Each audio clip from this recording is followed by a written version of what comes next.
What's up folks, welcome to Wasted Space, and today we're back with some Pagan Online. Having shown you guys kind of a game overview recently, and also done that stream where I kind of showed off some of the gameplay and what to expect from that side of things, I figured, well, I've been playing it for quite a while now, why not answer the questions that I kind of had when I first got into the game, the bits that were kind of confusing me, or the bits that I really wanted to do and didn't understand and didn't get to begin with. So specifically, we're going to talk about how to unlock new characters and how to really target the character you want to unlock. We're going to talk about how the crafting system works and some of the vagaries to that, how you go about crafting legendaries because they're a bit different, and how the reforging and upgrading system works. And then finally, tying into both of those, we're going to talk about the difference between missions, threats, assassinations and hunts, and how you can use those to really target the gear you want and the things you need to craft the items you want. But before we get into any of that, I've got to give a big shout out and thank you to Wargaming for sponsoring this video. And if you do fancy picking this game up, and I'd really recommend you check out the other two videos I've done on it as well to get a proper idea of what the game's all about. If at the end of that you think, yeah, that one's for me, there's a link down in the video description where you can pick it up either on the Steam store or over on Wargaming directly. So let's start off with the question I think most people are going to ask first when they get into the game. See, there's 8 characters and 8 classes there. How is it that I unlock those other classes? And, oh, I really like the look of that guy. Where can I find him? How do I know how long it's going to take me and where exactly I need to go in order to unlock that character? So when you first start off in Pagan Online, it's going to ask you to pick from one of 3 heroes. You have Kinjwitch, Anya and Istok, and I of course picked Anya to start the game with. But there are actually 8 heroes in the game, and as soon as you've picked one of these starting classes, all of the other ones are locked off. So the question is, how do you go about grabbing these other classes, especially if there's one in here that you particularly like the look of? For me, for example, I'm kind of gunning for Marok because I think he looks pretty damn awesome. So this ends up being all about collecting shards and doing assassination missions to get hold of them.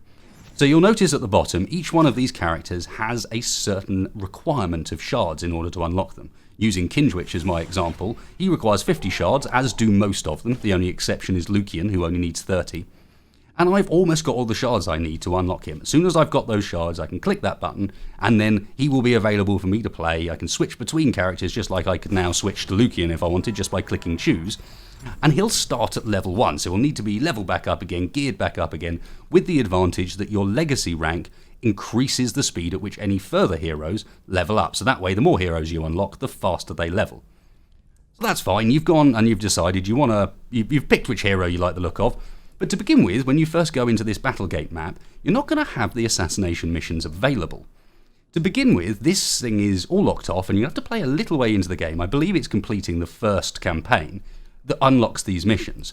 But you won't be able to go on one of the assassinations to begin with, because when you go and click on it, it's going to tell you you need a key to start it. In the case of the very first one here, it says you need an unholy key. These keys are relatively simple to get and they're only available from missions. So if we go through and we find a mission of a similar level to that, for example, right at the start of the game, the first character you get access to in this first assassination mission is Lucian, that mage I just showed you. In here, if we go and actually look at each one of these stages for this mission, in the list of things it drops is an unholy key fragment, the bit we need to unlock that mission. So a couple of times through this mission or one of the missions that drops an unholy key fragment, and you'll then be able to go off onto an assassination mission. And at the end of the assassination mission, if you kill the big boss, he'll shower you with a whole bunch of shards over the floor, and you do get quite a lot, so it doesn't take very many runs through the mission in order to unlock the character. It's worth noting as well that changing the difficulty level of the mission doesn't seem to affect at all how many shards you get. I've played through a couple of times trying it on harder difficulties, and it looks like it's exactly the same number of shards.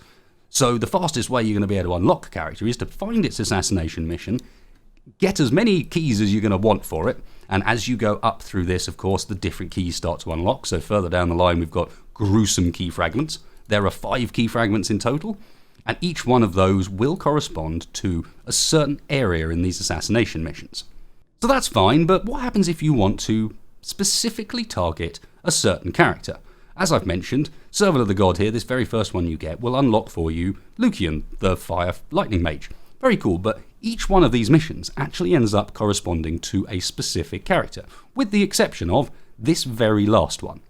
So rather than verbally go through this, you can see on screen now which one of these missions corresponds to which character's shards. And by doing so, you're able to target which character it is you want. There's one final key to this puzzle, And that is, you'll notice that even for me on this character, I don't have some of these assassination missions available. I can't even click on them. But when we mouse over the thing, we'll see that there is a bunch of prerequisites, a bunch of requirements that we need to fulfill in order to be able to actually take this mission on at all. So in this case, I've reached the required might, but I haven't done any of these other parts. Some of them are really quite straightforward to understand. So reach Legacy rank 6, that means get to rank 6. Reach 9,000 might. Those parts are quite straightforward. The less obvious ones are the other bits. So there are 3 other things that it can require from you. Either progress through the main campaign, going your way through, and you'll find that it'll mention a specific mission. So in here we have complete the campaign battle, the Mad God. Nice and straightforward, you just need to work out how far through the campaign you need to go to finish that mission. But there are 2 others as well. There's one here that relates to hunts, and there's one here that relates to expedition and survival missions.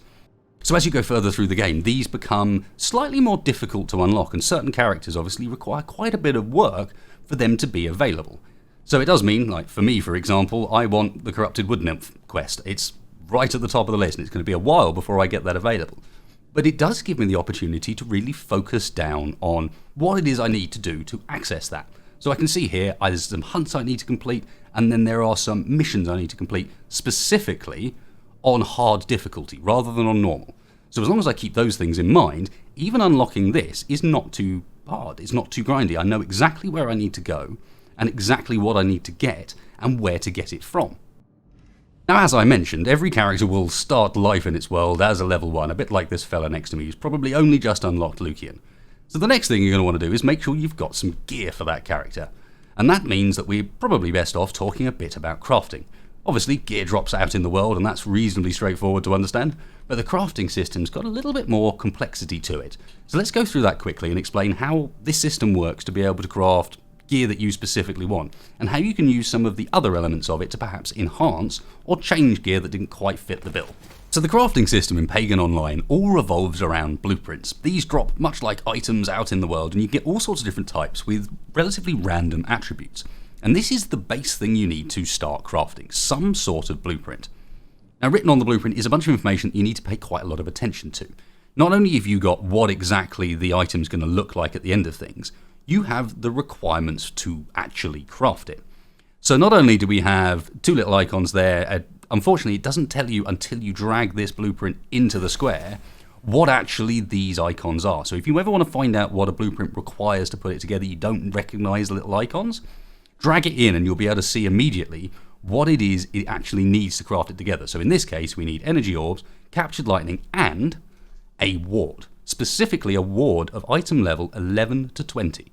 So in this case, I actually don't have any in my inventory. So what I'll do is I'll quickly find something we can craft to show you how that process works and how you can sort of get an idea of what stats comes out. So in my backpack, currently saved up, I've got, for example, we got a Silver Riviere, their base amulet, and you can notice this says base amulet. That means that it's not been upgraded at all. This is a requirement if you want to make a brand spanking new magic item from a blueprint. So we've got our Silver Riviere there. I can go over to the recipes and see if we've got something that fits. So that's a 21 to 30 amulet recipe. That seems to fit the bill quite nicely. So if we drag that in, you can see this has different crafting requirements, but it's very clear about what stats you might be able to get. What's unusual about this is the 20%, 0.2% chance to produce a random rare property. That is based entirely on my craftsman level. So on the left hand side you can see you've actually got a level that goes up as you craft items, and that level goes up and increases the chance you have of getting the random stat bonuses. So the more you craft, the more chance you have of crafting better items, meaning that there's a reason to be crafting stuff even if it's not that useful. As long as you're not wasting materials, it's leveling up that crafting skill. So in this case, I've got a 20% chance for those extra procs to happen, those extra potential of, what did it say, how many more do we have? Extra 1 to 2 random additional properties. Take it in, I've got the spines I need, and I've got the elements I need, so it's simple as clicking craft. And it's going to throw out a random item based upon that proc chance and based upon the range of options it had. So you can see we've shown up with 1 extra property. We got the physical damage bonus, but then the lightning resistance and everything was all given to us kind of by the blueprint item that we put in there in the first place. So this looks pretty good, but maybe you decide you don't actually like those stats. It didn't come out quite as you wanted. Well, we have a reforge option. Now, unfortunately, in this case, I don't have the materials necessary to reforge it. So you can see it's like it's procced of sheltering, which was the bonus literally from our blueprint, but then it's also procced of Pain Incarnate, which is for the physical damage bonus. And if we had the parts for it, I could then reforge and attempt to get a different result. Unfortunately, in this case we don't, so what I'm going to do instead is go and try and find maybe a lower level item that we do have the stuff to reforge on. There we go. Do we have the bits for that? Yeah, very nice. So we've got this Vehement Bolstered Ward of Pain Incarnate. I can now pay a little bit, 1600, to try and re-roll the stats on it. And this can be really worth doing as long as you keep in mind that it's costing you materials every time. So every time I click that reforge button, it's costing these things again. But our benefit there ended up being, wow, much, much better ward. Fire damage, strength, lightning damage, physical damage bonus, critical attack damage. Lovely. We'll keep that one. Thank you very much, Mr. Reforge. And you can see how the reforging ends up being quite an important side of things. Now, the final side of things, you've got your reforging and you've got your actual crafting of items, and the reforging could be done with items that have dropped, is the crafting of legendaries, because these work slightly differently. So we've got our blueprints tab, whole bunch of different things that I've collected out in the world with different bonuses on them, and you can see these are random items and relatively cheap to produce. If I go over to the blueprints, however, these are the epic items I've collected, and these are a little bit more complicated. Not only do they require, as you can see, a bunch of different rare parts. Those parts are much more difficult to find out in the world, and they have to be targeted a certain way that we'll talk about in the last section of this. But you'll also see when I drag this on, it doesn't just require any old part to go in it. It needs a dire charm. And if I don't have a dire charm, I cannot make this. Now, unfortunately, as you can see, I don't currently have a dire charm. And if I go over to my other blueprints in here, all of these are going to require something very specific, and they may end up being specific enough that they're not even for your class. So here I've got one that's a Holy Blackjack. This is for a Protector. There's no way I can use that blueprint until I get the Protector and start playing him. Same way I've got this one. This one's actually for my class, but I have to find a Runic Whip for it to work. It's also important to note that the item you require to make these legendaries comes from a specific level range. So this Runic Whip is only available within a 10 level range inside the game. That means if I want to use it and I want to craft this legendary, especially if it's for my class, it's a good idea to kind of focus on it quite quickly and quite early on. So while you can craft these legendaries, you can see that they're a little bit more difficult to put together requirements-wise, and it's really important what item you're trying to craft with. I missed this completely to begin with and spent quite a while just kind of confused as to why I couldn't craft legendaries. It's because you need that specific item. So having covered how the crafting system works, let's move on to finally the mission types, because that's going to cover how you get what you need to craft. As you've seen now, it's quite specific what requirements are there for each crafting thing, but there is a way of really targeting down on what it is you want. So if we come back to the battle gate, we've got a bunch of different mission types. We've got threats on the right hand side here. These won't pop up until you're a little way into the game. You have to have completed, I think, campaign 3, at which points these will just start randomly appearing on the right hand side, and these are quite hard, generally, random missions that can award all sorts of different results. So if we click on the chest icon, you can see this will give me a Druidic Garment, one of those legendary crafting materials. It'll also allow me to target brains and organs and so on. This is all stuff that's guaranteed to drop at the end. Guaranteed. You are guaranteed to get at least one Druidic Garment while you're in there, for example. It won't necessarily drop one of everything, but you will get a Druidic Garment, and you will also get a gruesome key fragment. So this is some of the ways that you can really target down on that side of things. Threats, obviously, you can tell by the little icon here what type of one it is. So this one is a survival, this one will be a defense. Also worth paying attention to the name. This name will change color depending on how easy it is. If you see this name go red, that means that a mission is difficult. And with these threats, it doesn't tell you what level it is. So you've got to work it out by paying attention to that. Don't accidentally go into a red one. They are tough. So that's the threats, and that's probably your sort of highest value source of finding these materials. But it's also the hardest one to pull off. If you wanted slightly easier ways of doing things, you've got two other options. You've got the missions themselves, which we looked at briefly earlier. Now, not only do these drop the different key fragments, but they also allow you, again, to focus down on, for example, wanting certain weapon recipes. If you did it on hard difficulty, or I specifically need brains. Each one of these missions will have a different selection of things it can possibly drop. But on top of that, it's also got the ability to re-roll the mission. So last night, for example, I was actually looking for a specific material. I was looking for these Mighty Aegises. but it wasn't in the list of available stuff. It wasn't in any of these. But when I went and re-rolled one of these missions here, I actually did that bottom one we were just looking at, it then showed up as an available. So here we've got Ancient Relic. We know the Ancient Relic's available there, but I don't need Ancient Relics, I need something else. With a quick re-roll, it's going to redo these quests, and now when I go in and have a look, I might be getting Druidic Garment instead. Can cost you a bit of money, obviously, to find and sort of nail down on the bits you need. But by using that mission system, you can really make sure that if you're short on a specific crafting material, like I was short on those architectural elements, that's how you can focus on it. And obviously, as you up the difficulty, you start getting more rewards for doing so. The final mission type is a little different to the rest, because this one only really rewards gold, as far as I've seen. So these hunts in here, there's a whole bunch of them, but they only ever seem to reward gold at the end. The reason I'm mentioning these is because this is where your requirements as far as unlocking those assassination missions come in. In amongst these hunts, there can be some very specific stuff, like here, killing Narcot, or Nakot. I want to bet that that is one of those requirements for unlocking a later mission. So one of these hunts in here is going to be for him.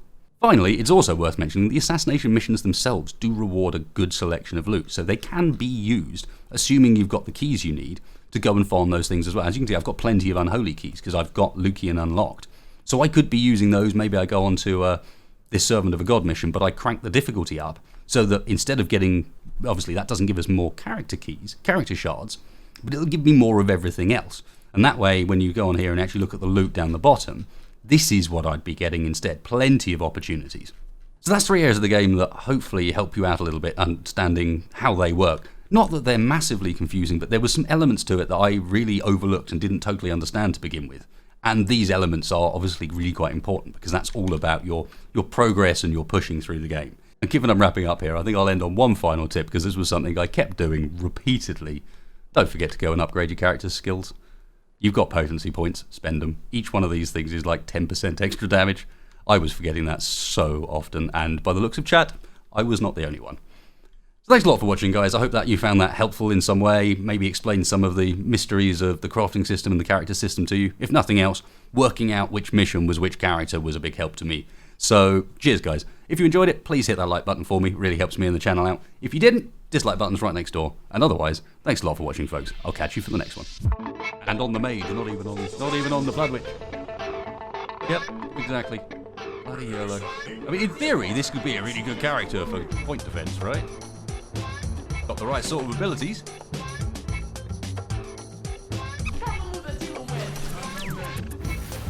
And a bunch of enemies I don't even recognise. That'll help.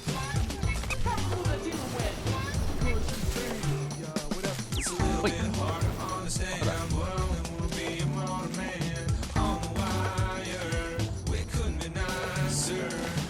Yeah, this is not going so well. I've actually already got my other ability now.